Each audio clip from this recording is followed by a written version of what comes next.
किसी समय भारत न केवल भौगोलिक दृष्टि से विशाल था, बल्कि ज्ञान, विज्ञान, कला, संस्कृति और समृद्धि में भी अग्रणी था।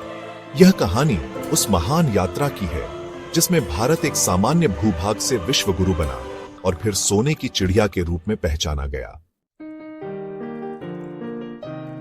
इस कहानी की शुरुआत होती है सिंधु घाटी सभ्यता से, जो आज के पाकिस्तान और उत्तर पश्चिम भारत में फैली थी।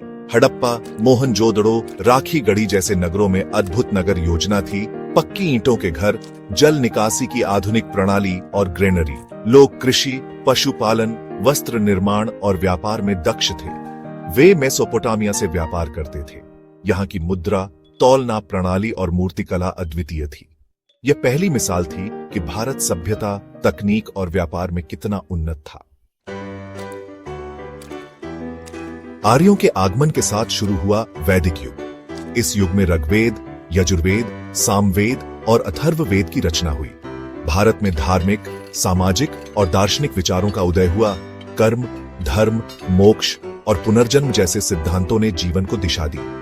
यज्ञ, विज्ञान, खगोल शास्त्र, गणित और चिकित्सा में भारत आगे बढ़ा।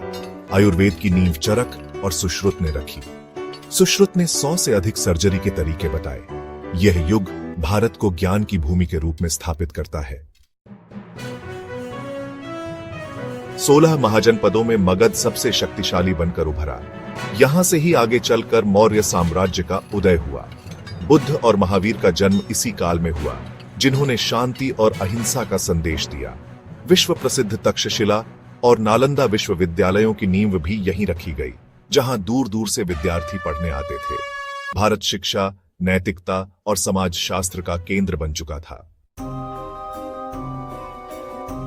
जब चाणक्य जैसे महान रणनीतिकार और चंद्रगुप्त जैसे नेतृत्वकर्ता साथ आए, तब भारत में मौर्य साम्राज्य की स्थापना हुई। यह साम्राज्य लगभग पूरे भारतीय उपमहाद्वीप में फैला था। सम्राट अशोक, चंद्रगुप्त के पोते, ने कलिंग युद्ध के बाद बौद्ध धर्म अपनाया और अहिंसा का प्रचार किया। अशोक के शिलालेख और स्तंभ आज भी भारत की महानता की गवाही देते हैं। अशोक ने भारत की राजनीतिक शक्ति को नैतिकता और मानवता से जोड़ दिया। यही वह युग था जब भारत वैश्विक दृष्टिकोण से सबसे समृद्ध और संगठित राष्ट्र बना। गुप्त वंश के शासनकाल को भारत का स्वर्ण युग कहा जाता है।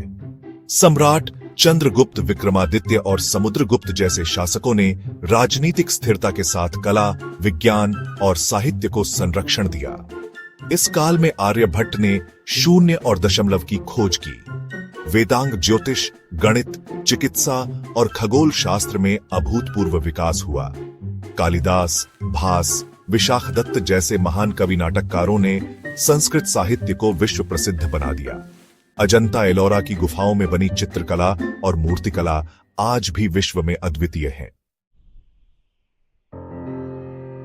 भारत रेशम मार्ग और समुद्री मार्गों के जरिए रोम, चीन, अरब और यूनान तक व्यापार करता था। भारत के मसाले, रत्न, वस्त्र, हाथी दांत और धातुएं विश्व भर में प्रसिद्ध थीं। रोमनों ने भारतीय वस्त्रों के लिए सोने के सिक्के भेजे। दक्षिण भारत में चोल, चेर और पांड्य जैसे साम्राज्यों ने दक्षिण एशिया, इंडोनेशिया और मलेशिया तक व्यापार और संस्कृति का विस्तार किया। भारत में इतना सोना और संपत्ति थी कि विदेशी यात्री जैसे फाहियान, ह्वेनसांग, इब्न बतूता और मेगस्थनीज आश्चर्यचकित हो उठे। भारत अनेक धर्मों की जन्मभूमि है। हिंदू धर्म, बौद्ध धर्म, जैन धर्म और सिख धर्म यहीं उत्पन्न हुए। यह आध्यात्मिकता और सहिष्णुता का केंद्र बना। कोणार्क का सूर्य मंदिर, खजुराहो की मूर्तियां, कांचीपुरम के मंदिर और सांची के स्तूप भारतीय वास्तुकला की ऊंचाई को दर्शाते हैं। संगीत, नृत्य और चित्रकला जैसे सांस्कृतिक आयामों ने समाज को सजग और संवेदनशील बनाया।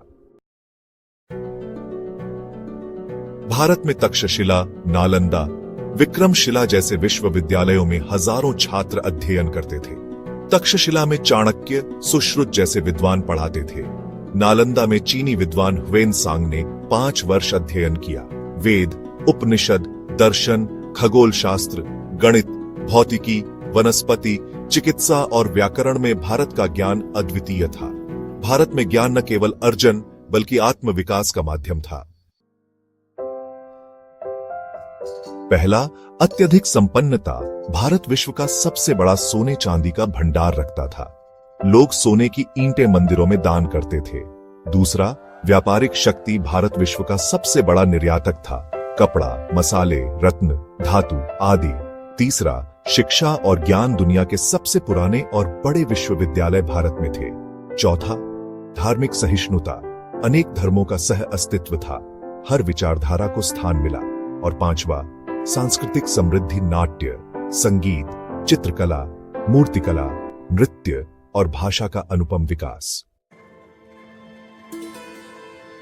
मेगस्थनीज, एक यूनानी राजदूत ने कहा था, भारत के लोग सत्यवादी, अनुशासित और शांतिप्रिय हैं।